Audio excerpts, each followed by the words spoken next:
Good morning, dear students. Today we shall learn a little bit of grammar. Okay. The topic that we are going to discuss today is termed concord. The word concord is defined as the agreement of the verb with the subject. Agreement of the verb with the subject. The verb should agree with its subject in number and person. Or generally, we can say that a singular subject agrees with a singular verb and a plural subject agrees with a plural verb. If the subject is singular, the verb should be singular, and if the subject is plural, our verb should be plural. That's the meaning of verb should agree with its subject in number. Verb should also agree with its subject in person also. There are three persons in English grammar: first person, second person, and third person. First person actually is I, or we can say we, first persons. Second person is you. Third person, he, she, it, they. So according to the person also, the verb should agree with its subject. Okay, so that is actually what is the meaning of the word concord. Concord is the agreement of the verb with its subject. So if the subject is singular, verb should be singular, and if the subject is plural, verb should be plural. For example, I am reading. It is in first person. So which is a suitable verb, the correct verb should be used there. Present tense, present continuous tense. I am reading. He is reading. She is reading. If it becomes they, the third person, and it is plural, isn't it? So they are reading. Or cow, singular. So cow eats grass. If it's a plural noun, cows eat grass. Okay. First one. Imagine there are two or more singular subjects are there in a sentence.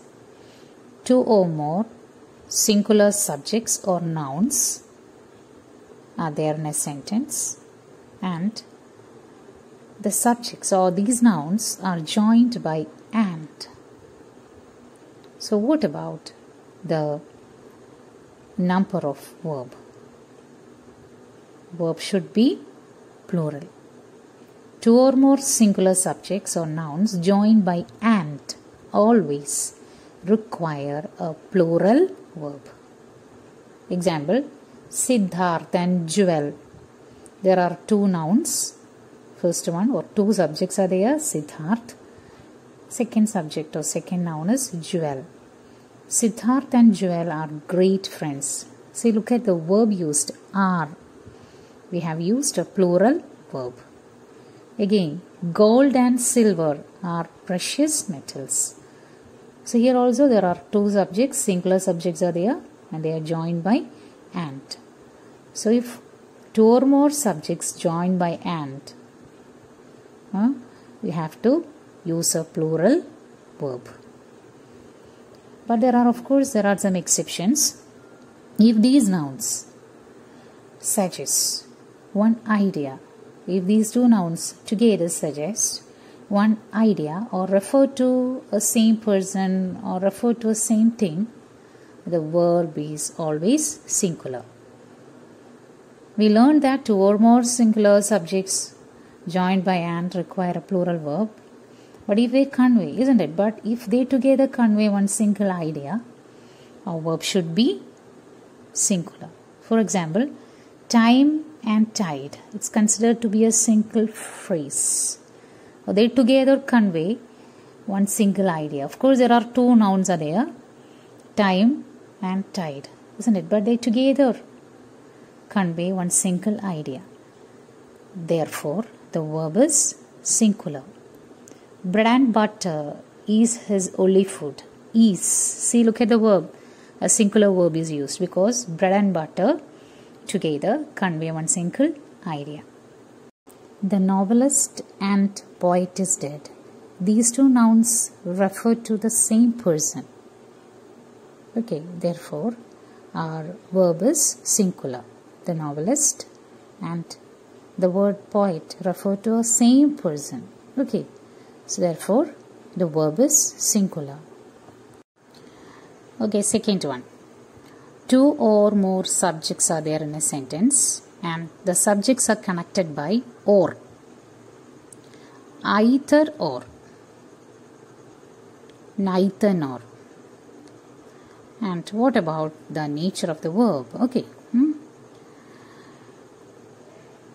Two singular subjects connected by or, either or, neither nor, always take a singular verb. For example,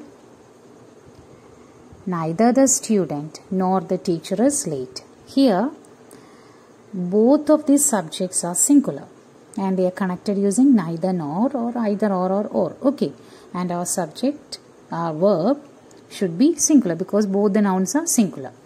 And just imagine there are two nouns and both of them are plural. So automatically the verb should be plural. Neither the students nor the teachers are late. So if both the nouns are plural and they are connected by neither nor, either or, etc., our verb should be plural. Okay. But what if one of the subject is singular and the other one is plural? One subject, there are two subjects are there and one subject is singular and the other one is plural and they are connected using neither nor, either or, etc. Okay. So what about the nature of the verb then? So when a singular subject and a plural subject are joined by either or, neither nor or, the verb always agrees with the subject nearer to it. The verb always agrees with the subject nearer to it. The verb is in love with the subject who is sitting near to it. So if the subject sitting near to the verb is plural, the verb is plural, and the subject sitting near to the verb is singular, the verb should be singular. Okay? For example, there are two nouns and one is singular and the other one is plural, isn't it? So let's consider the sentence. Neither the students nor the teacher is late. Neither the students nor the teacher is late. Why is it becomes is? Because the subject near to the verb is teacher and teacher is singular. Therefore, our verb is singular. Or neither the student nor the teachers are late. Neither the student nor the teachers are late. Here we have used the verb are there. Why? Because the subject near to the verb is teachers. Neither the student nor the teachers. Teachers is actually a plural noun. Therefore, we have to use a plural verb. Neither the student nor the teachers are late. So when a singular subject and a plural subject are joined by either or, neither nor, verb always agrees with the subject nearer to it. Or whatever it be, either it be singular or a plural noun, when there are two or more nouns joined by neither nor, either or, the verb always agrees with the subject nearer to it. Either it be singular or plural, the verb always agrees with the subject nearer to it. Just look at the subject which is near to the verb. If the subject near to the verb is singular, the verb is singular, and if the subject near to the verb is plural, the verb will be plural. Okay. Okay, next one. When two subjects, there are two subjects in a sentence, and the two subjects or the two nouns are joined by, as well as, along with, in addition to, besides, accompanied by, together with, in the company of, rather than, etc. Two subjects are joined by these phrases. Okay, the verb always agrees with the first subject. The verb will only agree with the first subject. You could see more than one subject. There could be two subjects, but they are joined by certain group of words. Okay, the verb will only agree with the first subject. Or we can either say like this: more words are joined to the subject, the first subject. Words joined to the first or the real subject by, with, as well as, along with, in addition to, etc. are considered to be parenthetical, or as if they are kept inside brackets. Okay, so verb therefore agrees with the first or the real subject. The verb will agree with only the first subject. If the first subject, or that is actual subject, okay, the real subject. If the first subject is singular, the verb is singular, and if the first subject is plural, the verb is plural. The verb should be plural. Okay, and the words added to the first subject. Certain words and certain nouns are added, isn't it? Another noun is added to the, another subject is added to the first subject, isn't it? Using the words, isn't it?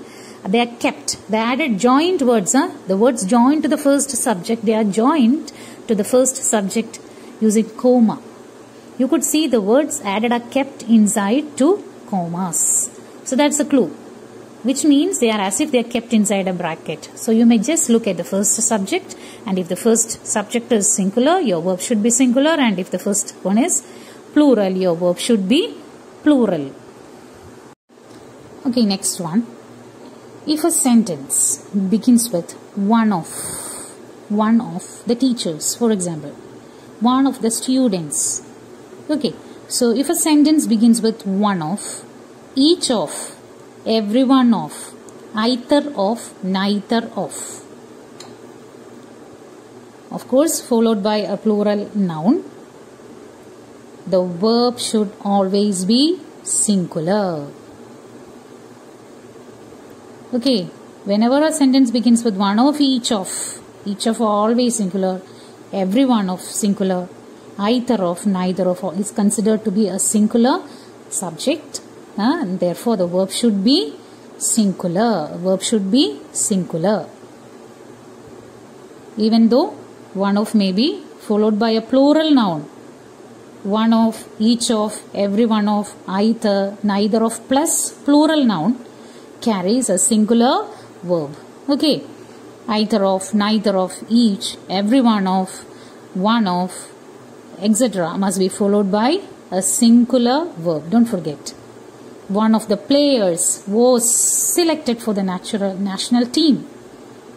One of the players was selected for the national team. One of the teachers is absent.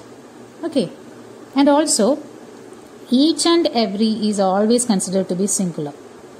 When each or every is used with singular subjects, and even if they are connected by and, we use a singular verb. We have already learned that if two or more singular subjects are joined by and, it require a plural verb. Well, two or more subjects are joined by and, they require a plural verb. That is what we learned as a first rule, isn't it? But if these singular nouns are preceded by each or every, our verb should be singular. For example, every school and college has a playground. Each boy and each girl is present. Boy and girl, the two nouns are connected by and. So according to the rule, if two subjects, two nouns are connected by and, the verb should be singular. That is what we learned, isn't it? രണ്ട് സബ്ജക്റ്റിനെ and വെച്ച് connect ചെയ്താൽ നമ്മുടെ verb plural ആകണമെന്നാണ് പഠിച്ചിരിക്കുന്നത്, isn't it? But as these nouns are preceded by each boy and each girl, okay, each boy and each girl is present or has come. Why? Because these two nouns are preceded by each. If the two nouns are preceded by each and every, and they are connected by and. Though they are connected by and, the verb should always be singular. Up each every one of the kanda orthonam, your verb should be singular. Always your verb should be singular. Okay. Next is regarding some nouns. First one. There are some nouns which are plural in form but singular in meaning. Therefore, they take a singular verb. For example, politics, mathematics, physics, news, etc. Example, mathematics is an easy subject. Politics was with him the business of life. The news is true. Second, again there are certain other nouns which are plural in form, but they are actually the titles. They become the titles of books or the names of some places or objects, etc. They too take a singular verb. Of course, they are singular in meaning. Okay. Example, titles of books, Gullivers Travels. Singular, isn't it? Gullivers Travels was written by Swift. The United States has a big navy. Again, the third one. There are even some nouns which are plural in meaning. In its meaning, they are having a plural meaning, but singular in form. They appear to be singular, but actually they are having plural meaning. But they too will take only singular verbs. Some nouns which are plural in meaning, but even though they are used in a plural meaning, as they are having a singular form, they should take only singular verbs. For example, nouns like machinery, we will never say machineries. It's always machinery. Either it be plural or singular. Furniture, we won't say furnitures. Either it be used in a plural meaning furniture, plural furniture. Equipment, plural equipment. Traffic, luggage, crockery, cutlery, clothing, etc. Okay.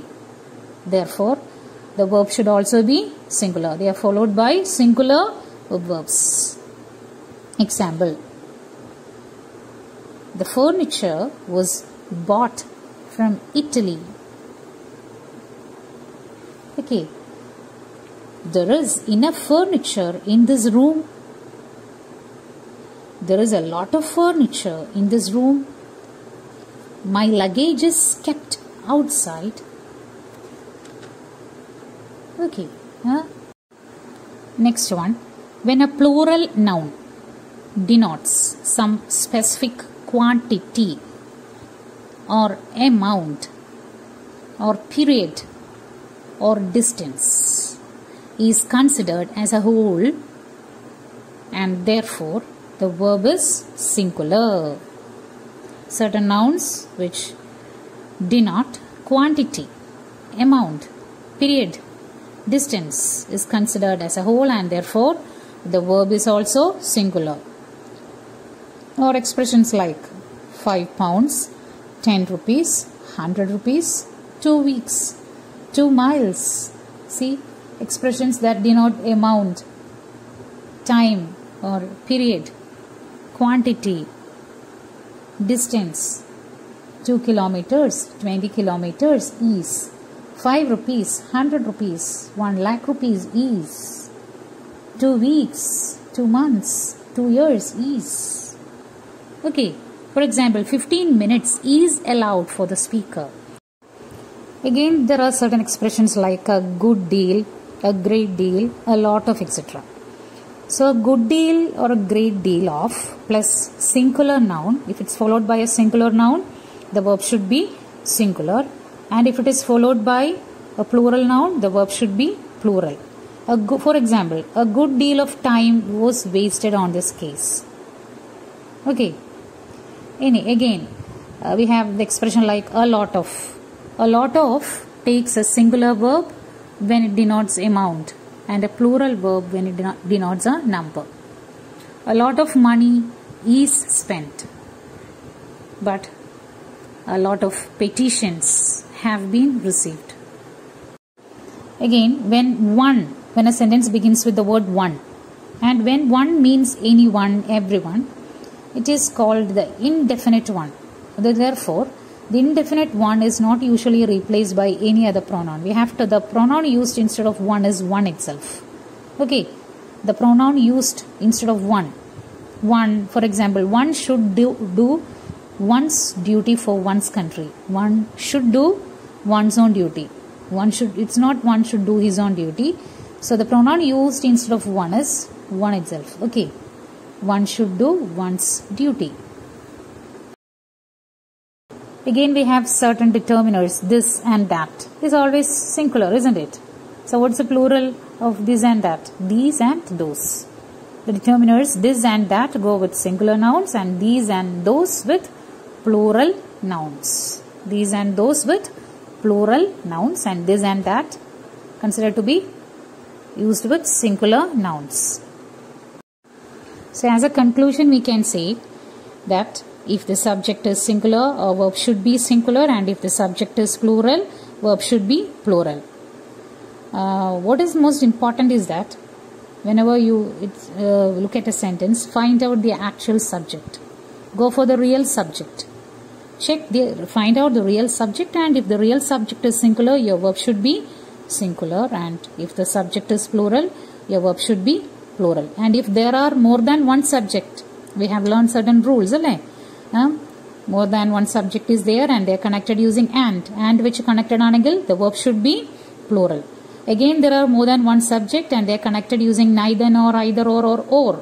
അങ്ങനെയാണെങ്കിൽ the verb should agree with the subject nearer to it എന്നാണ്. neither nor വെച്ച് connected ആയാൽ verb ആരുമായിട്ട് agree ചെയ്യും? അടുത്തിരിക്കുന്ന സബ്ജക്റ്റുമായിട്ട് agree ചെയ്യും. ഇനി ഒന്നിൽ കൂടുതൽ സബ്ജക്റ്റ് ഉണ്ട്, more than one subject, and they are joined using along with, together വിത്ത്, അങ്ങനെ കുറച്ച് എക്സ്പ്രഷൻസ് പറഞ്ഞു അല്ലേ. അങ്ങനെ ഒന്നിൽ കൂടുതൽ സബ്ജക്റ്റ് ഉണ്ട്, അത് ജോയിൻ ചെയ്യപ്പെട്ടിരിക്കുകയാണ് എലോങ് വിത്ത്, ടുഗെദർ വിത്ത് ഒക്കെ ആയിട്ട്. അല്ലെങ്കിൽ ഒരു സബ്ജക്റ്റിന്റെ കൂടെ കൂടുതൽ നൗൺസ് ആഡ് ചെയ്യപ്പെടുകയാണ് അല്ലേ. And we should look at the actual first subject. We have to look at the first subject, and if the first subject is singular, the verb should be singular, and if the first subject is plural, verb should be plural. When a sentence begins with one of which or each of, അല്ലെങ്കിൽ everyone, either of, neither of, അങ്ങനെ വെച്ച് ഒരു sentence തുടങ്ങുവാണെങ്കിൽ എങ്ങനെയാണ്? ആ verb should be singular. one of എവിടെ കണ്ടാലും, each of every one ഒക്കെ എവിടെ കണ്ടാലും ഓർത്തോണം, നമ്മുടെ verb എപ്പോഴും സിംഗുലർ ആയിരിക്കണം.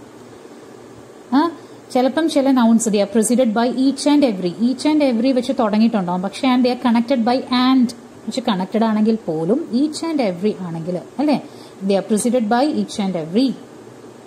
As they are qualified by each and every, our verb should be singular. Okay. പിന്നെ ചില എക്സ്പ്രഷൻസ് ഉണ്ട്, amount, distance, duration, period, distance ഒക്കെ കാണിക്കുന്ന nouns. They are considered to be singular and therefore the verb is singular. There are again certain nouns, furniture, machinery, അതൊക്കെ considered to be meaning plural ആണെങ്കിൽ പോലും they are considered to be singular and therefore the verb is singular. Go through the language tips given on page number 48 and 49. Make sure you could follow the rules given there regarding Concord, and also do the exercises given on page number 49.